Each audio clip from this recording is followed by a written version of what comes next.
Break के बाद आपका स्वागत है। आप देख रहे हैं हमारी खास पेशकश और हम बात कर रहे हैं उत्तर प्रदेश की समाजवादी सरकार की। क्या उत्तर प्रदेश में अधिकारियों और सपाई नेता इतने बेलगाम हो चुके हैं कि वो कद्दावर कैबिनेट मंत्री तक की नहीं सुनते और अधिकारी और सपा नेता इतने बेलगाम हो चुके हैं कि उत्तर प्रदेश में जमीन पर अवैध कब्जे की खबर अब उन्हें बिल्कुल भी परेशान नहीं करती। सभी मेहमान हमारे साथ लगातार बने हुए हैं। प्रदीप जी, अवैध कब्जों की जहां तक बात हो, एक दो बार नहीं कई बार समाजवादी पार्टी के सुप्रीमो मुलायम सिंह यादव जी खुलेआम मंच पर यह कह चुके हैं कि कार्यकर्ता नेता जमीनी स्तर पर काम करें, जमीन के लिए काम ना करें, लेकिन उसके बावजूद स्थिति में कोई सुधार होता नजर नहीं आता। हाल ही में एक नए मंत्री जो बनाए गए हैं समाजवादी सरकार में, वो एक घोटाले की आशंका करते हैं। कहते हैं कि उन्हें आशंका इस बात की है और जो निचले तबके के कर्मचारी हैं, ईमानदार कर्मचारी हैं, उनसे उन्हें इस बात की शिकायत मिली है। लेकिन जब मुख्य सचिव से सवाल दागा जाता है तब मुख्य सचिव कहते हैं कि पुरानी सरकार की करतूत है। यानी मुख्य सचिव जांच का भरोसा देते तो समझ में आता, वो पिछली सरकार पर डाल देते हैं कि भाई पिछली सरकार की करतूत है, इस पर जांच चल रही है। देखिए, ऐसा है कि अब पिछली सरकार की करतूत है या इस सरकार की करतूत है, वो बात तो अलग है। किसी की भी सरकार हो, मैं 3-4 ऐसे उदाहरण जानता हूं जो कि भ्रष्ट अधिकारियों से संबंधित है और उन अधिकारियों को हर तरह से प्रोटेक्शन दिया गया, लेकिन ये मुख्यमंत्री के स्तर पर नहीं हुआ है। ये बिल्कुल जानकारी है न शिवपाल जी के स्तर पे हुआ है जी। तो ये जो ऊपर का लेवल है पार्टी के अंदर का, वहां से अगर आप प्रोटेक्शन देंगे करप्ट लोगों को, उनको आप इतना मौका देंगे, किस तरह से नियुक्तियां हो रही हैं आप वो देखिए। वरिष्ठ से वरिष्ठ पदों पर आप किस तरह से, पैमाना क्या है आपका। मुलायम सिंह जी के बनाए हुए 2 मुख्य सचिव को सुप्रीम कोर्ट ने हटाया है और उनका पैमाना क्या था ये सबको मालूम है, क्यों बनाया गया था और क्यों उनको हटाया गया।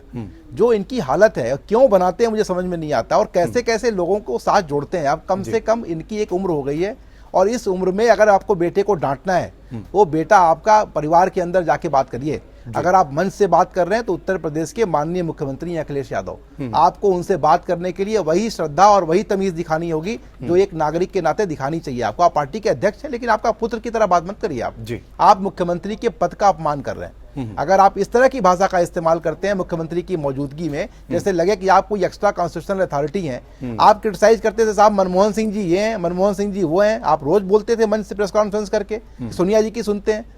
आप क्या कर रहे हैं, आप बिठा के सामने बोल रहे हैं। क्या सोनिया जी का आप एक उदाहरण दिखाएंगे? क्या आप किसी आरएसएस का एक उदाहरण दिखाएंगे कि जहां पर प्रधानमंत्री को या किसी मुख्यमंत्री को डांटा जाए? ऐसे ये तरीका नहीं है। और इस तरह का जो व्यवहार है, भ्रष्टाचार शुरू कहां से हुआ था और कहां खत्म हो रहा है। ऐसा तो था नहीं कि मुलायम सिंह जी की सरकार पहले वाली बहुत ईमानदार थी और अखिलेश जी की वजह से खराब हो गई। ये जो सरकारें हैं उत्तर प्रदेश की, ये पैसा लेना देना एक परंपरा चल पड़ा है और ये चल रही है परंपराएं। अब गोविंद पंत राजू जी को ज्यादा अनुभव है, उन्होंने बहुत सरकारों को कवर किया है। सुरेंद्र जी वहां पर हैं, वो जानते होंगे। मैं राजनीतिक व्यक्ति नहीं हूं, लेकिन मैं जितना देखता हूं वो देखने के बाद लगता है ये करप्शन कोई एक डिस्क्वालिफिकेशन नहीं है, बल्कि क्वालिफिकेशन है काम करने के लिए। जी चलिए, एक और कॉलर हमारे साथ दिल्ली से जुड़ गए हैं, सुरेश जी। सुरेश जी, बहुत स्वागत है आपका एपीएन न्यूज में। क्या कहना चाहेंगे आप? जी सुरेश जी, हम जिक्र उत्तर प्रदेश की समाजवादी सरकार का कर रहे हैं, जिस पर अब तमाम सवाल उठ रहे हैं और ये सवाल पार्टी के सुप्रीमो की तरफ से। आप क्या कहना चाहते हैं? हेलो जी सुरेश जी। ये मैडम है। हेलो जी सुरेश जी, हम आपको सुन पा रहे हैं।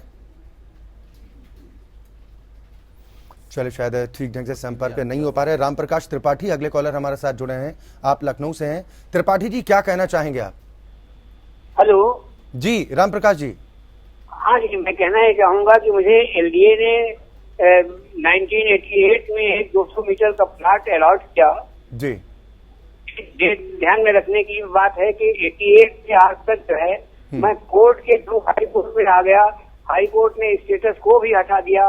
1 साल पहले ऑर्डर किया था कि इस प्रकरण में विभागीय दोषी अधिकारी कर्मचारियों के खिलाफ जो है अनुशासनात्मक कार्रवाई भी हो और क्रिमिनल कार्रवाई भी हो। लेकिन एलडीए का एलडीए का सेक्रेटरी, उससे जब भी भेंट होती है ये तो कहता है दादा ये पूरा प्लाट आपको मिलेगा, लेकिन आज तक प्लाट देने की नौबत नहीं आ रही है हाई कोर्ट के आदेश के बावजूद भी। चलिए, बिल्कुल, बहुत शुक्रिया राम प्रकाश त्रिपाठी जी हमारे साथ जुड़ने के लिए। सभी खास मेहमान हमारे साथ बने हुए हैं। आरबी मिश्रा जी, इस तरह की परिस्थितियां हैं कि लोग परेशान हो जाते हैं, कई साल गुजर जाते हैं, लेकिन इंसाफ नहीं मिल पाता। देखिए, इसके लिए तो जो विधिक कार्रवाई है उसके लिए सलाह लेके जाना चाहिए। जैसा इन्होंने बताया अभी त्रिपाठी जी ने, इनको कंटेम्प्ट में जाना चाहिए। रही बात यह है, देखिए लैंड ग्रेविंग जो हो रही है, इसके लिए मेरा यही कहना है कि अगर ये जो प्रेजेंट जो सपा की सरकार है अगर इतनी संवेदनशील है तो इसमें ऐसा कुछ विशेष कानून बनाना चाहिए जो लैंड ग्रैबर्स के खिलाफ हो। इन्होंने बहुत अच्छे कानून बनाए हैं, सबको जानना चाहिए। इन्होंने भूमि सुधार के मामले में, पंचायती राज के मामले में और बहुत सारे जो है यूपी जमींदारी एवोल्यूशन के बारे में इन्होंने किया। लेकिन इनको स्पष्ट तौर, अगर ये इतने ज्यादा संवेदनशील हैं, अगर इनके ही कार्यकर्ता, मैं इसमें राजनीति में नहीं जाना चाहता, अगर इन्हीं के कार्यकर्ता अगर इनकी उपेक्षा कर रहे हैं, इनके निर्देशों का पालन नहीं कर रहे हैं, तो इनको उसको पुनर्गठित करना है। रही बात देखिए अधिकारियों की, कर्मचारियों की, उनके लिए देखिए विशेष कंडक्ट रूल बना हुआ है, उनके सर्विस रूल्स बने हुए हैं।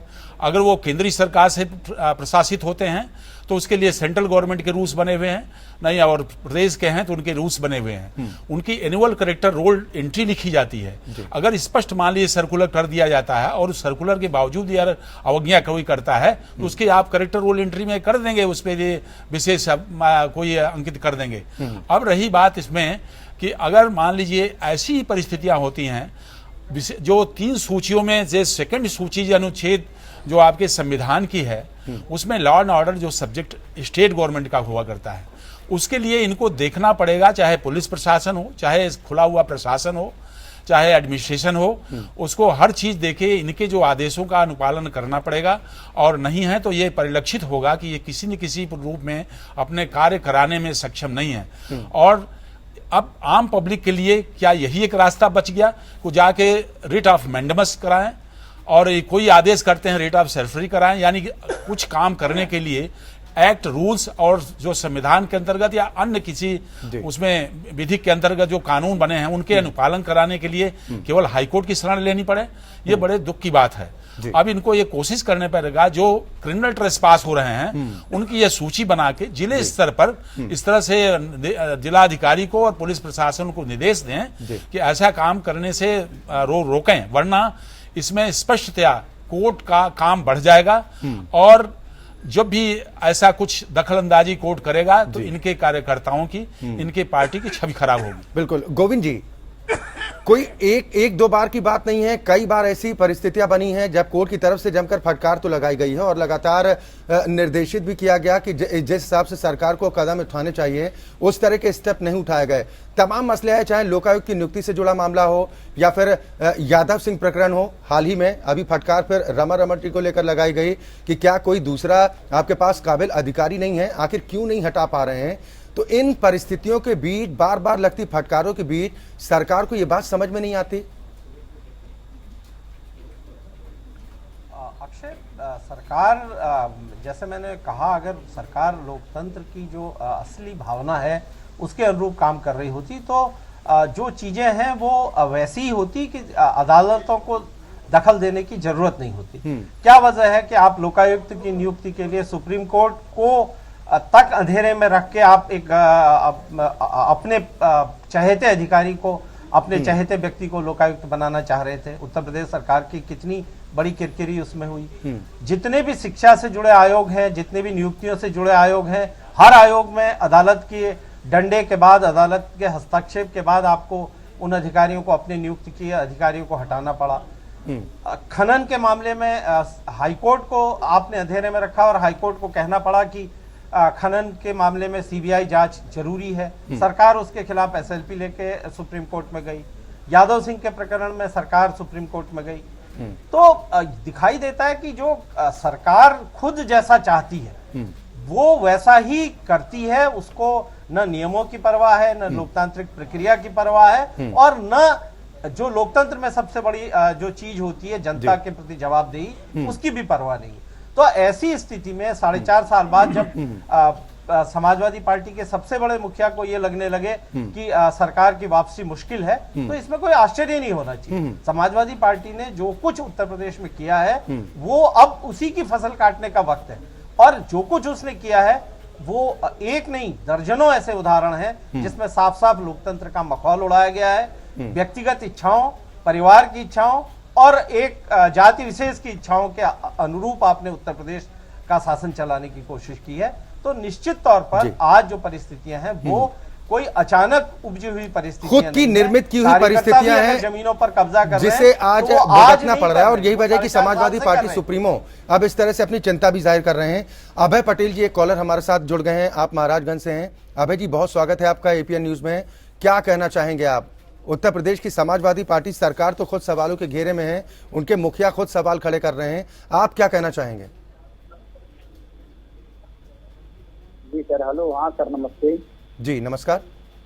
हाँ सर, सब हम ये कहना चाहते हैं कि ये सपा सरकार के मंत्री हैं सर, अधिकारियों को कुछ भी गाली दे देते हैं सर। इन लोगों का एक नारा सर उसकी पर चला है कि ये हमारा नारा है, खाली प्लाट जो है हमारा है सर। ये जनपद महाराज इनका मैं सर वाक्य बता रहा हूँ सर, जहाँ जो पार्टी कार्यालय है यहाँ पे ये लोग हॉस्पिटल के सामने सर ये पूरा अपना कार्यालय बनाए हुए हैं सर। इसमें सर प्रशासन से लेके शायद मुखिया अध्यक्ष मुलायम सिंह इसे क्या करते हैं। फिर सर ये क्या नाम है, कुशीनगर के अपर मुख्य अधिकारी उमेश चंद पटेल है सर, राधे श्याम सिंह जो मंत्री थे, अभी वायरल वीडियो हुआ था सर, गाड़ी बद्दी गालियां दिए थे सर, इसमें अभी क्या हुआ सर।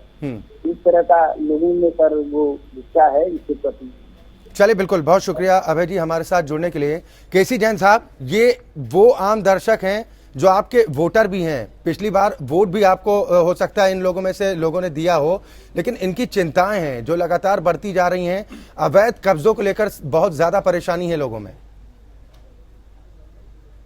अच्छा जी, देखिए जो नेताजी का जो बयान आया कि जो अवैध कब्जे हैं, कुछ लोग अवैध कब्जे कर रहे हैं, वो कब्जों को छोड़ने का काम करें, साथ ही साथ पार्टी स्तर पे उन पे कार्रवाई होगी। तो ये ऐसे नहीं है, सीधे माननीय नेताजी ने, मुलायम सिंह यादव जी ने कई मंचों पे स्पष्ट तौर पे कहा कि आप हमें गोपनीय पत्र लिखिए, चिट्ठी लिखिए। अगर कोई अधिकारी आपकी बात नहीं सुन रहा है, मंत्री बात नहीं सुन रहा है, क्षेत्रीय विधायक बात नहीं सुन रहा है, आप हमें चिट्ठी लिखिए। तो उन चिट्ठियों में नेताजी को कहीं ये लगा होगा जरूर कि इस तरीके की शिकायतें हैं, तभी उन्होंने इस तरह की कार्रवाई की। और जो इस तरीके के लोग हैं उनपे पहले से कार्रवाई हो रही है, ऐसा नहीं कि कार्रवाई नहीं हो रही, कार्रवाई उनपे लगातार हो रही है।